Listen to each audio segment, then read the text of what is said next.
Stand on the Antrim coast, high above Murlough, in the dawn of a clear day, and look across the narrow seas, the Sea of Moyle, to Scotland. Stand in the evening light above Down Hill, with Inishowen to the west, stretching out into the wide Atlantic. So much beauty remains unspoilt.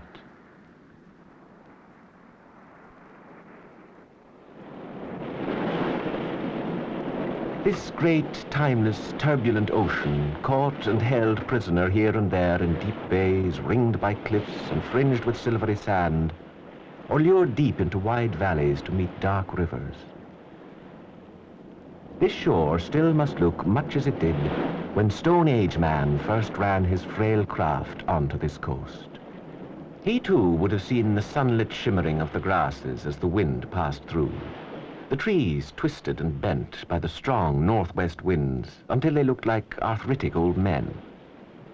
In the spring, the scent of clover and the honey smell of whin, mixing with the tang of the sea in his nostrils, and in autumn, the smell of the heather lying over it all. In thousands of years, so little has changed.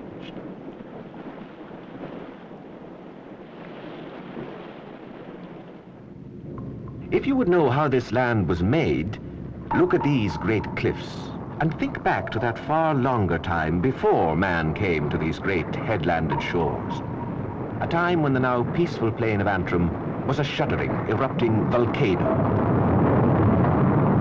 When molten lava flowed from great cracks in the Earth's surface and slowly cooled into the basalt columns of the Giant's Causeway millions of years ago. Many times this happened with thousands of years between each lava flow. It is all written in these rocks.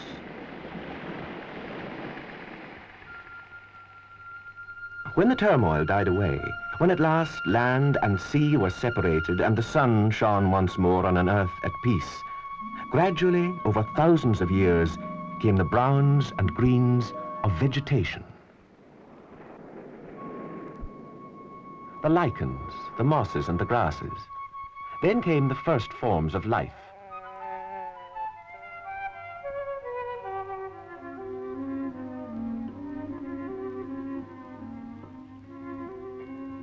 Millennia passed and the great animals came, the Irish elk, the wolf, the wild boar, and finally, some 8,000 years ago, man came.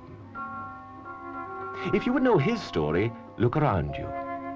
Nature made the Giant's Causeway, but this circle of stones, this burial cairn at White Park Bay, was made 5,000 years ago by men of the New Stone Age. They were our first farmers. They cultivated the land and grazed their flocks and herds. They would have fished here at Doneneal on the quiet waters of Strangford. A quietness to this day broken only by the cries of 1 million seabirds that find sanctuary on the islands of the loch. There is continuity here, a link with generations come and gone.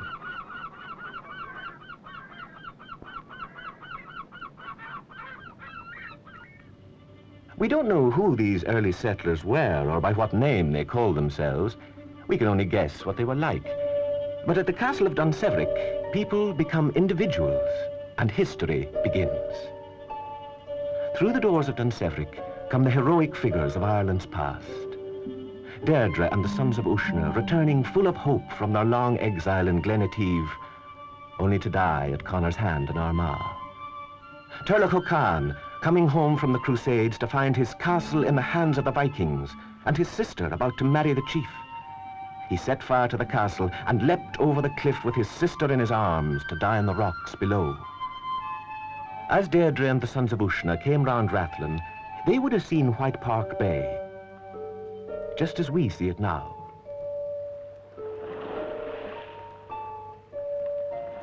White Park Bay, where all the time the waves, the waves, the waves chase, intersect and flatten on the sand, as they have done for centuries, as they will for centuries to come, when not a soul is left to picnic on the blazing rocks. And farther south, Cuchulainn, the Hound of Ulster, Viking chiefs and Norman lords, all would have stood by Bloody River in the Kingdom of Mourne, where the granite prickles bristled and blazed, and ebullient water bellied over boulders with the sweep of a bell's shoulders, and pancaked out in pools.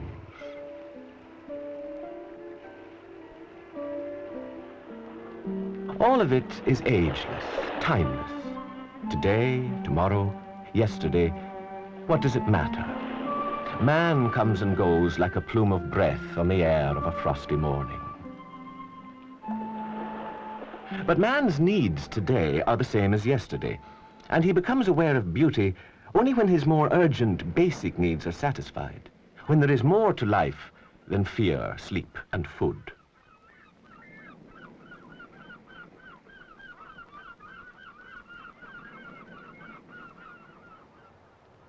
When the food gatherer and hunter became the farmer, and living was less precarious, he built huts to shelter his family and threw up earthworks to protect his stock.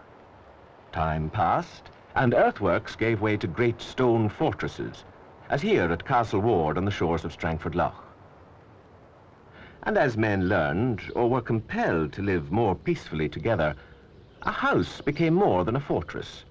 Surroundings began to matter. The Lennox Cunninghams built at Spring Hill in County Derry in the 17th century, but even then defence had to be considered. A fortified barn could be pleasing architecturally, but its function was unquestionably defence. A Bourne barn was designed to shelter planter families in times of stress. Its stout stone walls were a protection against fire, the weapon most easily come by in those days. Today's fires at Spring Hill are more peaceful.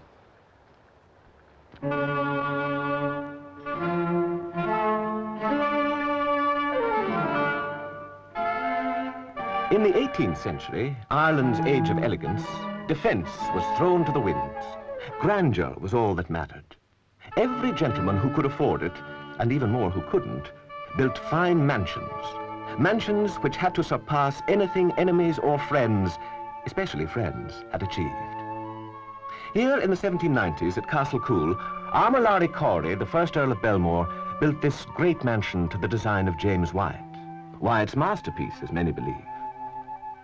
Earlier in the century, among the hills of Fermanagh, John Cole, later Lord Mountflorence, built this fine house near Enniskillen and called it Florence Court. Man had now finished with the purely functional. He has discovered aesthetics. He could even venture to be eccentric, as here at Castle Ward, where the first Lord Bangor and his wife Lady Anne could not agree upon a style for their new house in 1765, and compromised with a classical front to suit Lord Bangor and an effervescent Strawberry Hill Gothic front to suit the more fancy taste of Lady Anne.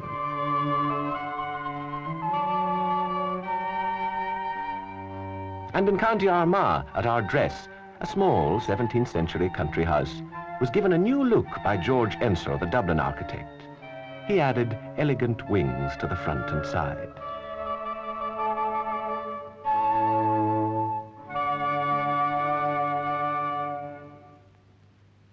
In all these great houses, we see displayed the skill and artistry of the fine craftsmen of the day.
not all 18th century building was on a grand scale. Isaac Corrie's little thatched manor house at Derry Moor was built while he was Chancellor of the last All-Ireland Parliament. For a man whose chief claim to fame was the imposition of a window tax, he appears to have had considerable taste in fenestration. And towards the end of the century, a new wave of fancy swept over Ireland. Temples and casinos after Greek and Roman models became the rage. Man was now so sure of himself that he felt he could improve upon nature, and he began to landscape to suit his taste. That great 18th century eccentric, Frederick Harvey, 4th Earl of Bristol and Bishop of Derry, not wholly satisfied with the work of nature on the great cliff at Downhill, capped it with a replica of the temples of Vesta in Tivoli and Rome, and dedicated it to Mrs. Mussenden, his cousin, who was also his mistress. Here he housed a collection of books, among them, local legend said, a chest of writings about pagan beliefs, which St. Columkill had consigned to the sea off Downhill, with a curse on whoever should retrieve them that he would never again sleep 2 successive nights in the same bed. This neatly accounted for the frequent absences of the bishop from his diocese. Landscaping and gardens were the usual embellishments of fine houses, and so they continue to be. Early this century, the 7th Marchioness of Londonderry created the gardens of Mount Stuart. But Lady Londonderry planted more than flowers in her garden.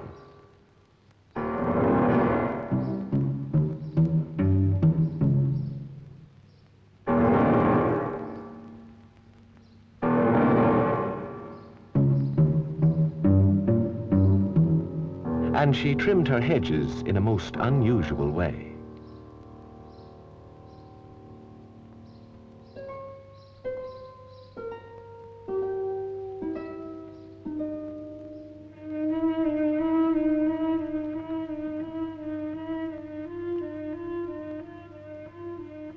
The use of water to enhance beautiful grounds and buildings is an art as old as civilization. In the form of fountains, lakes, and streams, it graced the temples and palaces of the ancient world, adding a new dimension. At Castle Ward, the temple water was made to rest the eye.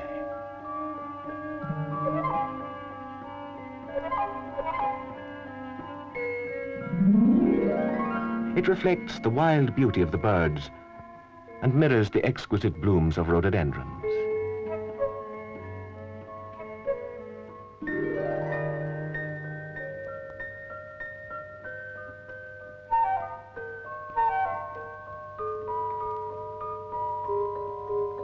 And at Roallan in County Down, Hugh Armitage Moore took 50 years to create a magnificent garden out of a wilderness. There was no need for haste. He was planting for time, for posterity. Not for this summer, but for next, since foresight is the gardener's text. And though his eyes may never know how lavishly his flowers blow, others will stand and musing say, these were the flowers he sowed that May.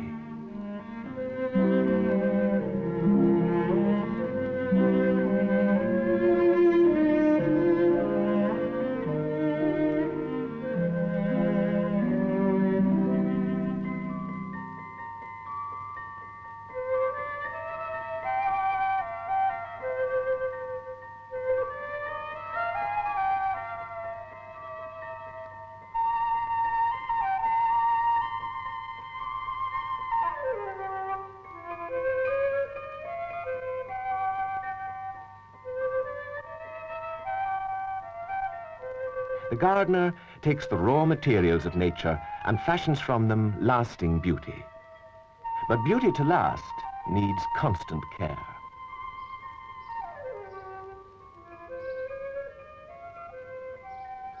The craftsmen and artists of the past have left us a great heritage, which the National Trust is preserving today through the work of men like John Hanvey, the head gardener at Roallan. John worked for 40 years with Mr. Armitage Moore to create this garden, and it is now in his care.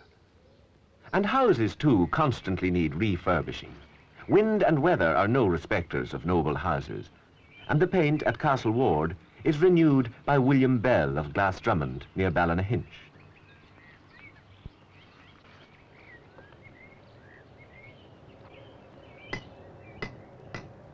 John McCartan and William Annett shape and smooth the hard Mourne granite here near Bloody Bridge to build a path opening up a new world by the shore of Dundrum Bay.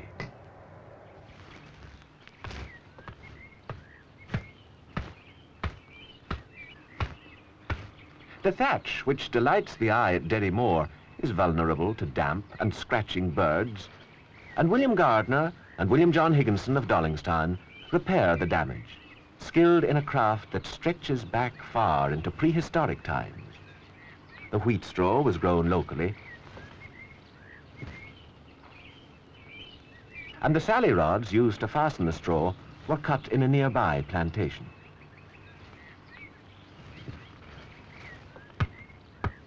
The making of linen is one of civilized man's earliest skills. Here in Ulster, the livelihood of thousands for generations depended on it. New fashions, new techniques have replaced old, but here at Wellbrook, millions of yards of fine cloth were once pummeled and polished by giant beetles. Now the wheel that drove them is idle. But soon it will turn again. And on the shore of Strangford Lough, the warden, Arthur Irvine, teaches children to care about wildlife. He and his wardens patrol the loch shores throughout the year, from the breeding season to the spring, to when the great flocks fly back from the far north to winter on Strangford. The brent geese, the barnacles, the grey lag, and the swans. They prevent indiscriminate shooting and protect the nests from rats. Arthur Irvine's helpers are ensuring that man does not lose sight of the fact that he is only a part of creation. Out of the turmoil of volcano, wind, and water, nature has given us a beautiful land. Down the centuries, we have often defaced it, and just occasionally enhanced it. But now the pace of life has quickened, and our destructive powers too often outrun our creative ability. Time is no longer on our side. We who inherited so much must try to hand it on unspoiled. Unless we do it, there will be nothing left for the generations beyond. Man has traveled a long way from the caves at White Park Bay 8,000 years ago, but in Ulster, roots go deep, and ties with soil and sea are strong. At Carrick-a-Reed, the wheel comes full circle. When Alec McNeil and Pat Donnelly put up the rope bridge in the spring, as has been done for generations, it does more than span the 80-foot chasm between island and mainland. It links past and present.